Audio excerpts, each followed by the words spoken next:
আসসালামু আলাইকুম। কেমন আছেন সবাই? আশা করি সবাই ভালো আছেন। আজকে যে বিষয়টি নিয়ে আলোচনা করব তা হলো নর্থ মেসিডোনিয়া এবং সার্বিয়া। স্পেশালি সার্বিয়া আ এই বড়দিনের ছুটির পরে এম্বাসি খোলার পর তার অফিস কার্যক্রম শুরু হওয়ার পর ভিসার পরিস্থিতি কী হবে? অ্যাপ্রুভালের কী হবে? অ্যাপ্রুভাল দেবে কিনা? নাকি একদম বন্ধ হয়ে গেছে টোটালি? এই বিষয়গুলো নিয়ে আশা করি সাথে থাকবেন। দেখেন প্রতি বছরই এমন হয় যে নভেম্বর, ডিসেম্বর এই মাসগুলোতে অ্যাপ্রুভাল, ভিসা, ওয়ার্ক পারমিট এগুলো সব বন্ধ করে দেয় টোটালি। এরা বড়দিনের প্রস্তুতি নেই। সার্বিয়া এবং অন্যান্য ইউরোপের যে সেন্ট্রাল ইউরোপের দেশগুলো আছে বড়দিনের প্রস্তুতি নেয় এবং লম্বা একটা ছুটি থাকে কর্মকর্তা কর্মচারীদের। তো আমি যদি স্পেশালি সার্বিয়ার কথা বলতে যাই, সার্বিয়ার সেম অন্যান্য ইউরোপের দেশগুলোর মতোই বড়দিনের ছুটি থাকে। এটা 17 তারিখ পর্যন্ত বন্ধ থাকবে, জানুয়ারি 17 তারিখ। ডিসেম্বর থেকে ডিসেম্বরের 20-22 থেকে জানুয়ারির 17 তারিখ পর্যন্ত। 17 তারিখের পরে যেই কাজগুলো পেন্ডিং ছিল, নতুন করে অ্যাপ্রুভাল হবে কিনা এগুলা দেখা হবে। তো সার্বিয়া ব্যাপার যদি ধরেন, সার্বিয়া তো বন্ধ করে দেয় নাই, ঘোষণা করা হয় নাই যে সার্বিয়া বন্ধ করে দিয়েছে বাংলাদেশিদের জন্য।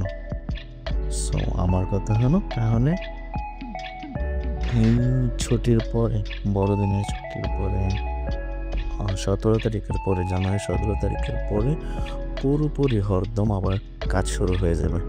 মানে পেন্ডিং যে অ্যাপ্রুভালগুলো ছিল, পেন্ডিং যে ওয়ার্ক পারমিটগুলো ছিল, পেন্ডিং যে ভিসা দেওয়ার ব্যাপারটা ছিল, সবগুলো আবার শুরু করে দেবে কোনো দমে। তো আপনারা যারা ওয়ার্ক পারমিটের জন্য অপেক্ষা করছেন, আপনাদের অ্যাপ্রুভালের জন্য অপেক্ষা করছেন, আপনারা যারা এম্বাসিতে ফাইল জমা দিয়ে ভিসার জন্য অপেক্ষা করছেন, আমি আল্লাহর উপর ভরসা রেখে বলতে পারি যে ইনশাআল্লাহ ভিসা হবে এবং আপনাদের মনের স্বপ্ন পূর্ণ হবে। আর দেখেন ইউরোপের ব্যাপারটাই ধৈর্যের ব্যাপার। সবসময় ধৈর্য ধরতে হবে। আপনি যেখানেই দেন, যে এজেন্সির কাছে দেন, ধৈর্য ধরতে হবে।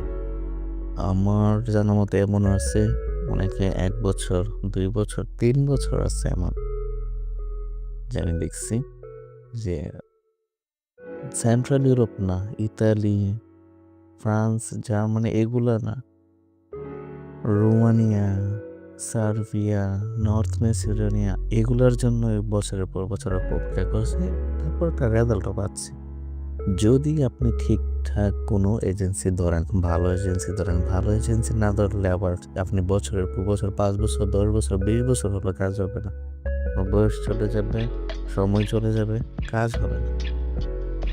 এজন্য ভালো একটা এজেন্সি ধরেন যদি। আমি যে শেষ কথাটা বলবো, ভালো এজেন্সির মাধ্যমে যদি লেগে থাকেন তাহলে এই জানুয়ারি 17 তারিখের পরে, যেহেতু 17 তারিখের পর খুলবে, তো জানুয়ারির শেষ দিকে আপনারা একটা ভালো খবর পাবেন। যারা অ্যাপ্রুভালের জন্য অ্যাপ্রুভাল পাবেন ইনশাআল্লাহ। ভিসার জন্য যারা অপেক্ষা করছেন ভিসা পাবেন ইনশাআল্লাহ। আর আমি সবার জন্য দোয়া করি, সবার মনের আশা পূরণ করুক আল্লাহ। ভালো থাকবেন সবাই। আর ভালো লাগলে আমার চ্যানেলটি সাবস্ক্রাইব করে দিবেন।